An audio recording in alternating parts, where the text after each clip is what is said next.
Pon por favor ahí en tus apuntes lo siguiente, permeabilidad, permeabilidad finita, permeabilidad finita.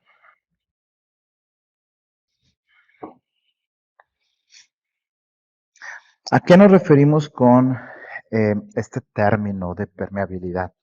Bueno, cuando hablamos o utilizamos la palabra permeabilidad, probablemente te venga a la mente este parámetro mu que utilizabas en máquinas eléctricas para analizar lo que ocurría con el núcleo, ¿te acuerdas? Esta mu, que puede ser mu relativa o mu cero, pues tiene que ver con qué qué tanto permite el material que pase a través de él las líneas de campo. En otras palabras, idealmente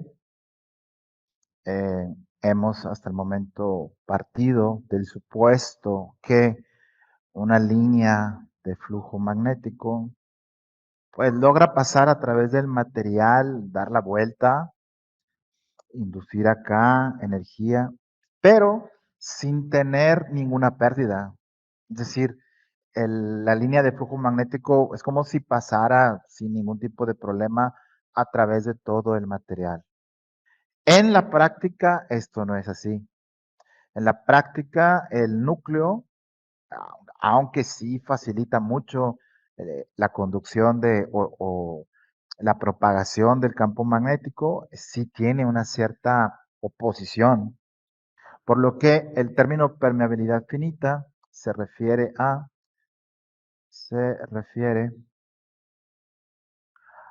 las pérdidas em, eléctricas y magnéticas que presenta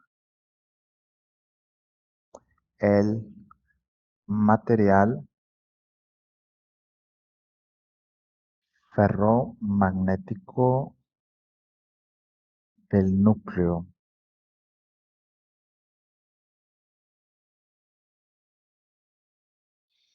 Por ejemplo, cuando hacías tú estos problemas en máquinas, posiblemente recuerdas que planteabas un valor que se llamaba reluctancia, ¿te acuerdas? Y la reluctancia, pues, es este parámetro que te da a entender qué tanto se opone el material a que la línea, pues, pase a través de él. Y si recuerdas de aquella clase, pues posiblemente te venga a la mente que el valor de esa reluctancia tenía que ver con las dimensiones, el largo, el tamaño del área transversal, entre otros factores que afectan qué tanto permite que pase el flujo magnético un material. Este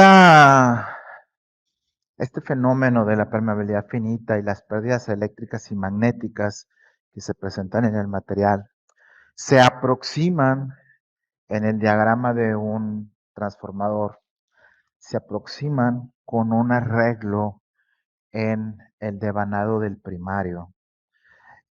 Es decir, antes, bueno, en el ejemplo anterior donde estábamos tomando la resistencia de los devanados y la dispersión de flujo, en el primario teníamos lo siguiente.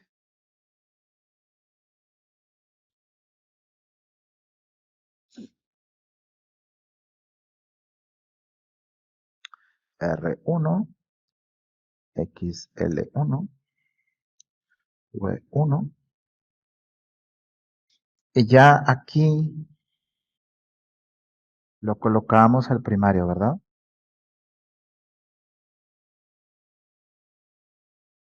¿Cierto?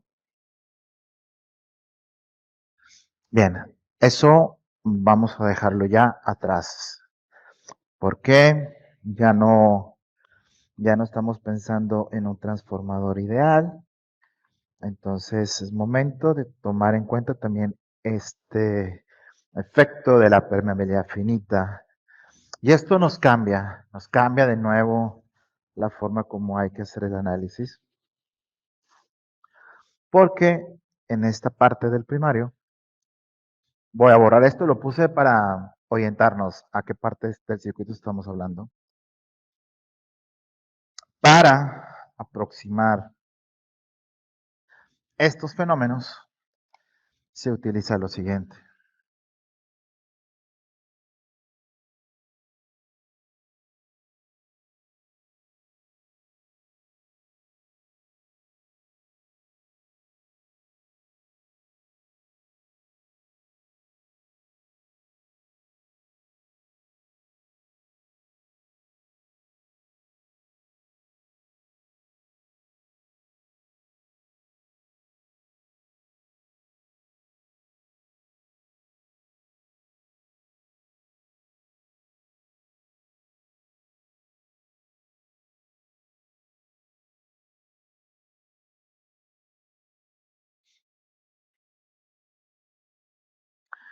Se agregan una resistencia y un inductor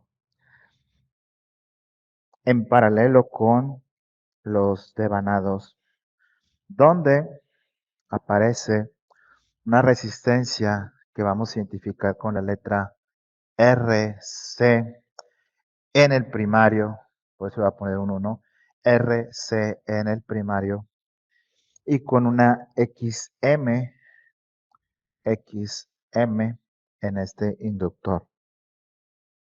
XM1 también, de que está en el primario. Al estar esto conectado de esta manera, nos genera una situación con las corrientes. Antes, la corriente que aparecía acá de la fuente era la misma que llegaba al eh, devanado primario del transformador. Esta corriente era la misma porque no teníamos esta situación aquí.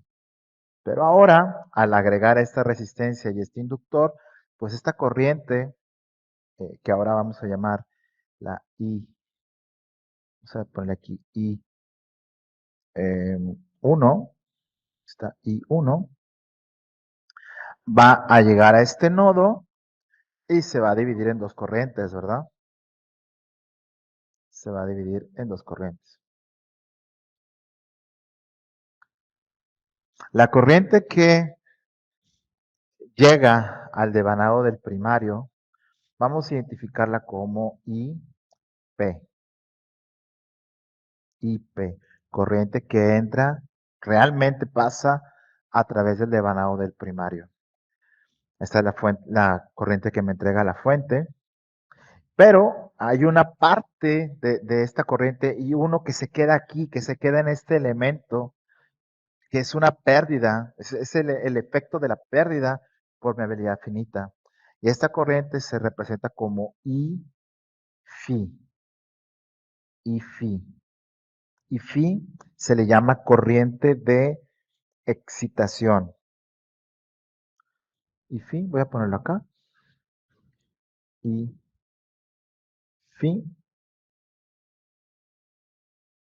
corriente de excitación. I-Fi. A su vez, esta I-Fi se divide en dos corrientes. Una IC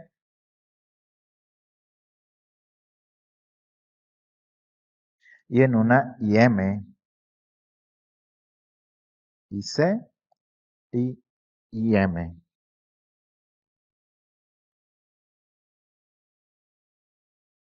A la IC se le llama corriente de pérdida y subíndice C se le llama corriente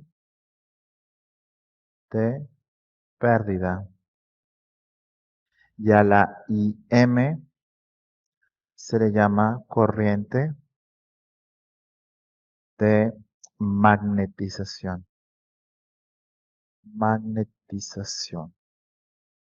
Entonces tenemos tres corrientes. Obviamente, como se ve en el nodo, pues la IFI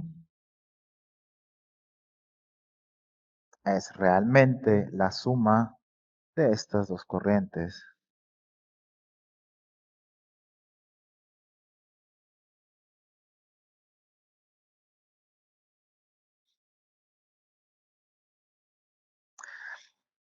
¿De acuerdo?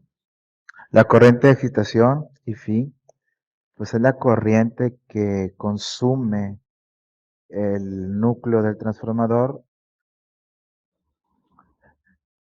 digámoslo así. Esto es la corriente.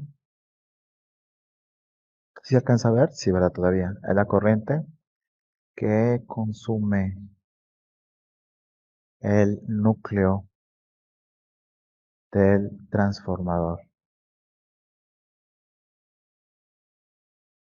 Esa es la IFI. Y bueno, esta corriente que es pérdida en el núcleo transformador, pues eh, está dividida en dos partes. La corriente de pérdida, la corriente de pérdida representa las pérdidas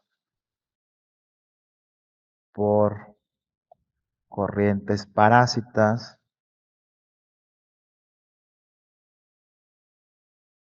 y por el efecto de la histéresis. De todo esto ya platicamos algo.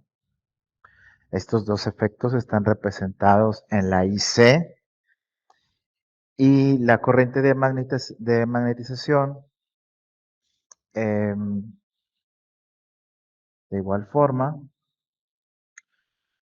se representa con una XM y pues representa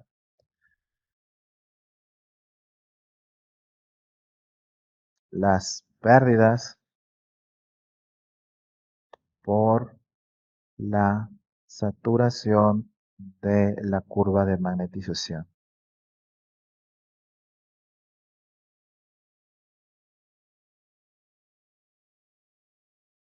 Entonces, estas corrientes divididas en este pequeño arreglo, pues en realidad tratan de acercar el modelo a lo más real posible en cuanto a las pérdidas que ocurren dentro del núcleo. Por lo tanto, si anexamos, si agregamos estos elementos, el circuito del transformador que teníamos en la clase anterior, donde teníamos R1 y XL1, pues se va a hacer más grande, porque vamos a tomar en cuenta también estos dos elementos. ¿Y en el secundario qué pasa? ¿El secundario se vuelve a agregar uno de estos? No. Esto solamente se agrega en el primario o bien en el secundario. En este caso, en el primario. Por lo que en el secundario tendríamos simplemente acá, pues la R2, la L2 o X2 simplemente y la carga.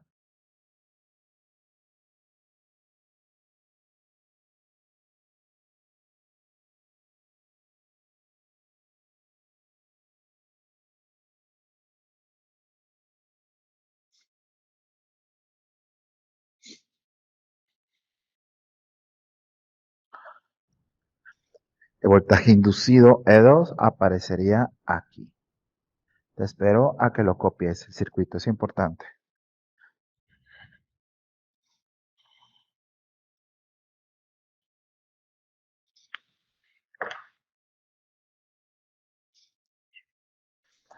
A este circuito que estás viendo ya aquí en el pizarrón, donde tenemos agregado aquí con este y con estos dos, estamos tomando en cuenta el efecto de pérdidas eléctricas en los devanados y dispersión de flujo de esas líneas que quedan en el aire y que no alcanzamos a atrapar. Dispersión de flujo, aquí, y pérdidas eléctricas en el devanado. Aparte, aquí ya estamos agregando con estos dos permeabilidad finita. En permeabilidad finita estamos tomando en cuenta pérdidas eléctricas y magnéticas en el núcleo, no en el cableado, esto es en el núcleo.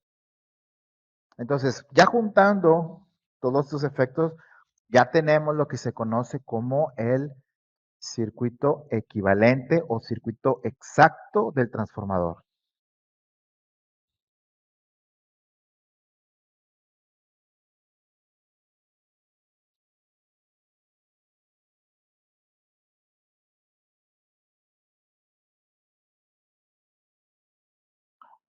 Un, una- un circuito más elaborado que este, no vamos a ver.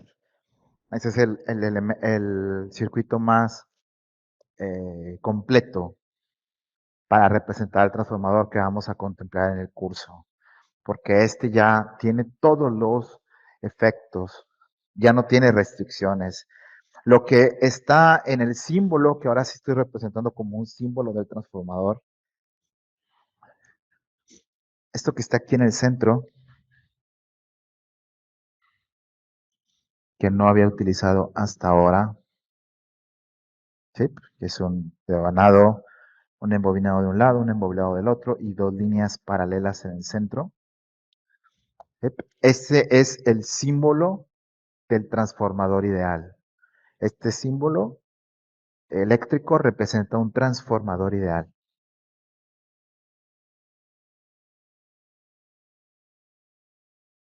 Transformador ideal. ¿Ok? Las dos líneas que van en el centro del símbolo te indican que se trata de un transformador con núcleo de material ferromagnético. Si no tuviera líneas, querría decir que es un transformador de núcleo de aire. Si tiene tres líneas, es otro tipo de transformador. Hay variedades en ese aspecto, ¿de acuerdo? En el caso nuestro, de material ferromagnético, es así, con dos líneas. Algunos símbolos también agregan un punto en uno de los embobinados para indicar cuál es la parte del primario. ¿Sale? O a veces no lo toman, no lo incluyen en el símbolo. Nada más lo comento por si te lo encuentras. Pero este es el símbolo del transformador ideal. Y en lo sucesivo, en el curso, ya no voy a dibujar el cuadrito que representa el núcleo ferromagnético, sino voy a poner el símbolo de transformador ideal, puesto que ya los demás efectos están contemplados en los otros componentes, ¿de acuerdo? Entonces, en este diagrama, eh, como dijimos, la IFI es la corriente de excitación, la, la E1 y la E2 son los voltajes inducidos que ya habíamos planteado antes. Voltaje inducido en el primario, voltaje inducido en el secundario. Obviamente N1 y N2 son las vueltas en cada uno de los devanados. Eh, una cosa interesante aquí podría ser en cuanto a las corrientes IC y la IM, mira, posiblemente valga la pena poner la ecuación de forma más clara. Voy a moverlo un poquito más a la derecha. Ahí. Entonces, mira, a ver si alcanzas a visualizarlo. Esta RC1 que está aquí, posiblemente alcanzas a visualizar que está en paralelo con el inductor XM1, ¿cierto? Están en paralelo. Y tú sabes que elementos que están en paralelo tienen el mismo voltaje, ¿verdad? Pero aparte de estar en paralelos entre ellos, también están en paralelo con E1. E1 también está en paralelo con este y E1 está en paralelo con este. No es lo mismo, no podemos decir lo mismo de que estos estén en paralelo con V1. No están en paralelo con V1 porque estos dos existen, pero entre ellos sí. Y eso nos da pie a poder calcular cuánto valen las corrientes, mira. Porque, puesto que están en paralelo, la IC podemos calcularla como el voltaje. Si aquí hay E1, entonces aquí también hay E1, porque están en paralelo. Y acá también hay E1. Estos tres elementos tienen E1. Entonces, ¿qué corriente pasa aquí? Pues voltaje por la resistencia. Entonces diríamos E1 sobre RC1. Esta ecuación es con la que vamos a calcular la corriente eh, de pérdida, la IC.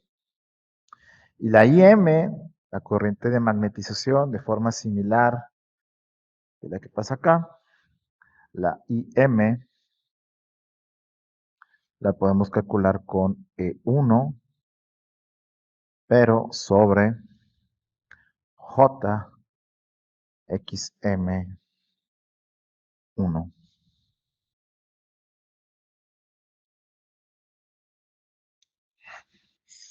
Y esta ecuación surge del hecho de que están en paralelo.